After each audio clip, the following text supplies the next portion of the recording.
Bonjour à tous, on commence ce tour de la presse sportive par la nouvelle victoire de l'équipe de France hier soir lors de la 4e journée de la Ligue des Nations. Les champions du monde se sont imposés en Croatie 2-1 grâce à deux réalisations superbes de Antoine Griezmann et Kylian Mbappé. Les Bleus restent au contact du Portugal au sein de leur groupe avec 10 points comme la Seleção. Pour l'équipe, hier à Zagreb, c'était une dernière fête entre copains en ce mois d'octobre, en référence au couvre-feu imposé par le président de la République Emmanuel Macron hier soir dans plusieurs métropoles du pays. Pour le journal croate Sportske Novosti, Mbappé a brisé les braves et fougueux croates hier avec son but à 10 minutes de la fin. Paul Pogba et Lucas Digne aussi, sur l'action, ont participé à cette réalisation somptueuse. Le duel dans ce groupe avec le Portugal se poursuit donc, surtout que la Seleção a encore impressionné hier soir à domicile. Victoire facile 3-0 contre la Suède. Et un homme a brillé en l'absence de Cristiano Ronaldo, forfait car positif au coronavirus. C'est Diogo Jota, le nouvel attaquant de Liverpool.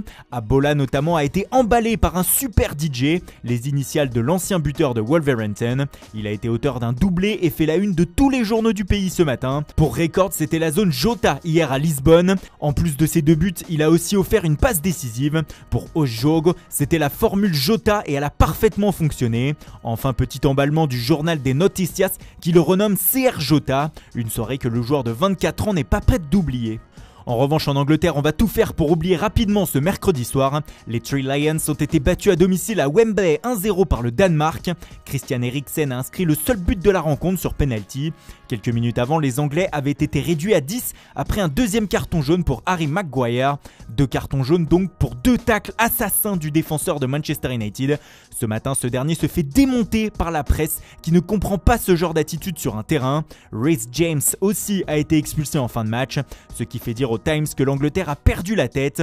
Pour le Daily Express, Harry a été sale hier soir et le Niçois Kasper Dolberg a dû sortir sur blessure.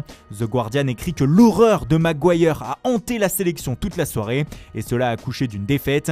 Enfin, petit jeu de mots à la une du Daily Mail avec ce titre « Quand Harry s'est trouvé idiot » en référence au film « Quand Harry rencontre Sally » sorti en 1989. Autre choc hier soir à Bergame entre l'Italie et les Pays-Bas, et l'affrontement entre les deux nations a accouché d'un résultat nul un partout. Donny van de Beek a répondu à Luca Pellegrini en première mi-temps. Pour le quotidien néerlandais AD Sport VRL, c'est un signal fort qu'ont envoyé les Pays-Bas en terre italienne en étant solides. En revanche, en Italie, il y a beaucoup de frustration face au nombre d'occasions manquées. Pour la Gazzetta dello Sport, la Squadra Azzurra et en premier lieu Ciro Immobile a mangé la feuille. L'attaquant de la Lazio a manqué 3 grosses occasions hier. Pour le Corriere dello Sport, les Italiens avaient une petite mine hier et sont désormais devancés en tête de leur groupe par la Pologne, victorieuse 3-0 de la Bosnie avec un nouveau doublé de Robert Lewandowski. Mais ce qui fait la une ce matin de l'autre côté des Alpes, ce sont 2 autres actualités. La première concerne les décisions suite au report du match Juve-Napoli d'il y a 15 jours. Un juge a rendu hier son verdict et c'est une véritable claque pour les Napolitains, punis d'une défaite 3-0 sur tapis vert et d'un point de pénalité au classement, comme l'écrit le Corriere. Toute l'Italie est choquée par l'ampleur de la décision, surtout que ce sont les autorités sanitaires italiennes qui ont empêché le Napoli de se rendre à Turin par avion. Pour la Gazzetta, c'est un coup porté au club d'Aurelio De Laurentiis. Pour le Quotidiano Sportivo, Naples écope d'une maxi-amende et va désormais faire appel. L'histoire est donc loin d'être terminée. Ironie du sort ou pas, c'est désormais la Juventus qui est durement touchée par le Covid-19. Cristiano Ronaldo, comme vous le savez, a été testé positif avec la sélection du Portugal. La star de la Juve a quand même pu être rapatriée à Turin par avion médicalisé hier, comme le rapporte le Corriere. Mais désormais, c'est l'Américain Weston McKennie qui a lui aussi été testé positif. L'effectif total de la Juventus a donc été placé à l'isolement et c'est désormais la vieille dame qui tremble pour les prochaines rencontres qu'elle doit normalement disputer. Et on termine par un petit tour en Catalogne avec la une de Mundo Deportivo de ce jeudi. Le quotidien local dévoile ce matin les secrets de la méthode Ronald Koeman au FC Barcelone. Celle-ci repose sur une intensité de tous les instants, que ce soit à l'entraînement ou en match. Le système en 4-3-2-1 est désormais intégré par les joueurs et un 11 type aurait été dégagé par le néerlandais. Il veut aussi installer chaque joueur à son poste de prédilection afin qu'il soit en pleine possession de ses capacités. Enfin, le dialogue est très important pour lui et il parle souvent avec les joueurs et surtout ses cadres.